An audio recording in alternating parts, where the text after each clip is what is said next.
Yes, so the new film by Christopher Nolan, I mean, just in case, so Christopher Nolan, Memento, Prestige, Dark Knight trilogy, Interstellar, Dunkirk, Tenet. I mean, a fairly spectacular run of films. This is nominally a biopic of J. Robert Oppenheimer, played by Cillian Murphy, who obviously has been in several Chris Nolan films before.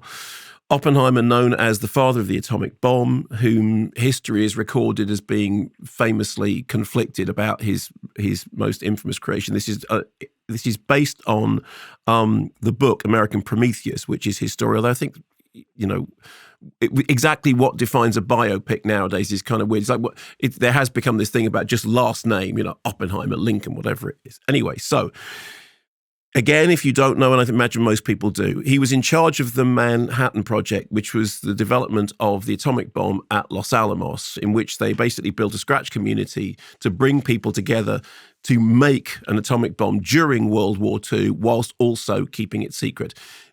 We have a clip, but it's more of a promotional trailer, but it gives you a sense of the film. Here we go. Good to know Jason Bourne is also in on the case. He is, make absolutely. Us all safe. Just in case.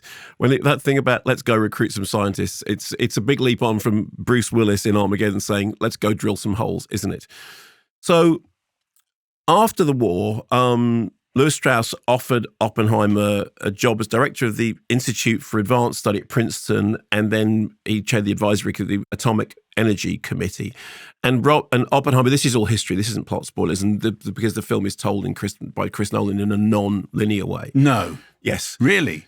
He lobbied for control of nuclear power. Having been basically the father of the bomb, he immediately began lobbying for control of it. He opposed the explosion of the H-bomb on the grounds that it would just promote the arms race. In the 1950s, 1954, his Q security clearance, high security clearance, was in danger. He was subject to hearings and investigations about his alleged communist sympathies from before and his opposition to the arms race.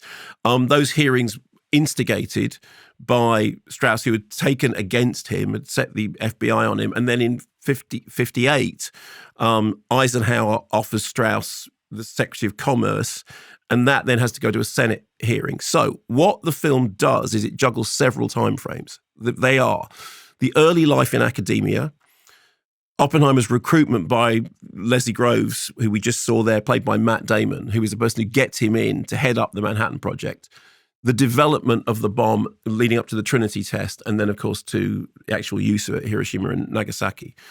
Then, 1954, the Atomic Energy Committee Personnel Security Board hearings, in which Oppenheimer is basically accused of not being a loyal citizen. And then the Senate hearings to confirm Strauss, played by Robert Downey Jr., and the opposition to his appointment, partly by scientists who thought that Oppenheimer had been treated badly. So there's a wide smorgasbord of stuff going on in there. Even as I was just saying that, it's kind of, I realized that that trailer doesn't really even begin to tell the story. No. And we also get glimpses of his personal life, his relationships with Jean Tatlock, played by Florence Pugh, and Kitty Oppenheimer, played by Emily Blunt. And there is an enigmatic encounter with Albert Einstein, played by Tom Conti. The cast also includes Matthew Modine, Rami Malek, Josh Hartnett, Kenneth Branagh, Benny Safdie, Gary Oldman, Uncle Tom Cobley, and all. So the first thing to say about it is that Cillian Murphy is brilliant. If Cillian Murphy doesn't get Oscar nominated, I will eat my hat. Your hat is already in trouble. My hat is already in trouble. Yeah, this is the Werner Herzog eats his shoe. It is a brilliant performance. And the reason it's brilliant is because, do you remember that there was a photograph taken of Cillian Murphy when you and I interviewed him about Inception? And it was taken outside one of the broadcast buildings. Yes. Yeah. And it looked like we were a couple and he was our child because he's... Yeah, I thought he's with his two favourite uncles. Favourite uncles, yes. Right, okay. Because he is he's diminutive. And then in that scene in which you see him with Matt Damon, who's all, kind of big and bullish and military... The thing is that obviously the central thing with Oppenheimer, apart from just the development of the bomb, is the stuff that's going on with Oppenheimer himself. And in his face, which, bear in mind, this is shot in IMAX cameras, big, big close-ups on faces. In his face, where the story plays out, you see ambition, you see conflict, you see devotion, you see deception, you see deceit, you see disappointment. All of those things happen on Cillian Murphy's face. And I think his role is brilliant. My favourite scenes in the film are actually between him and Damon because they're chalk and cheese characters, and it's in that tension between what the military want and what the scientific community want. There is agreement, but there is also disagreement. What you get, one searching, one demanding, one exploring, one exploiting, and not necessarily always the way you'd think. Obviously, also the film looks great. Hoyt van Hoytema has shot it in a way which is using the IMAX format to do close, to do intimate, to do not just, because it's actually, for a film that's about the invention of the atomic bomb, the spectacle is kind of limited. There's a lot of people talking in rooms, and there's an awful lot of that. And then there's this thing about going from black and white to color, which is sort of subjective, objective, sort of one perspective, one character with another character.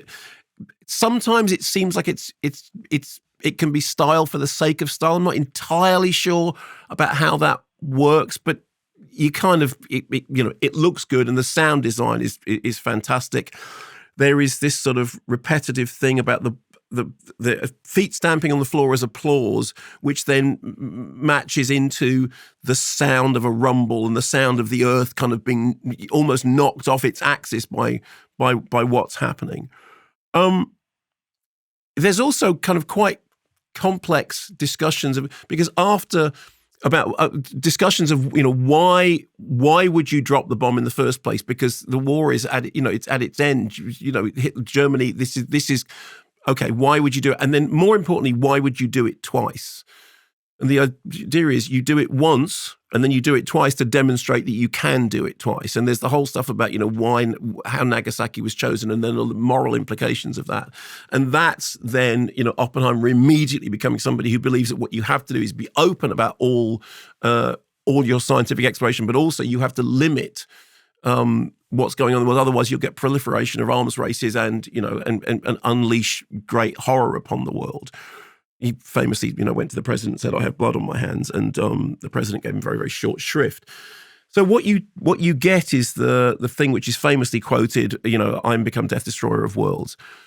I think what you don't get, and I think what I expected was the sort of the shock of having done it, of having created the atomic weapon, which is then so monstrous. There is no other word. Whether it's just so monstrous. The kind of how that feels internally, actually, because what the film does is it becomes more interested in how he is treated. After the bomb, it's really more interested in how he is blacklisted and how the forces that were once aligned with him turn against him. And it becomes quite a sort of dense and at times complicated and, I'll be honest, at times confusing intercutting of hearings. One hearing taking place in a small room, one hearing taking place in a big Senate auditorium. But there's a lot of stuff to grapple with. There's a lot of history, and as you know, with Nolan, the way you would research this is that you read every single book and you do all of that. So I think it is a really, really good film. I don't know that it emotionally impacted on me as much as I wanted it to. And I have often found that with Nolan, like Interstellar is very, very emotional. But, you can pick holes in the plot, but it is a very, very emotional thump to it. And I think Oppenheimer is really good and really impressive. It is a 3-hour film, it's quite a hard ask for an audience. As I said, there is a lot of people talking in rooms. It is not a lot of action and explosion. And when things happen, it's fleeting, and quite often it's represented by sound rather than visuals. It is a character study, political history, really. And the weight of it rests on Cillian Murphy's face. I was, of course, supposed to see it, but because of circumstances beyond our control, beyond anyone's control, I have not been, and I'm not over it like you're not over your exam. No, I do want you to see it because I want to know what you think. Okay, I will try and see it by the time we meet again. Okay. Thanks very much for watching this video. I hope you enjoyed watching it as much as we enjoyed making it. While you're here, check out all the other videos because they're cool too, aren't they? Yeah, and if you want to keep up to date with everything Kermode and Mayo's take, then check out our social channels. I mean, why wouldn't you? I mean, I would. I have done. Excellent.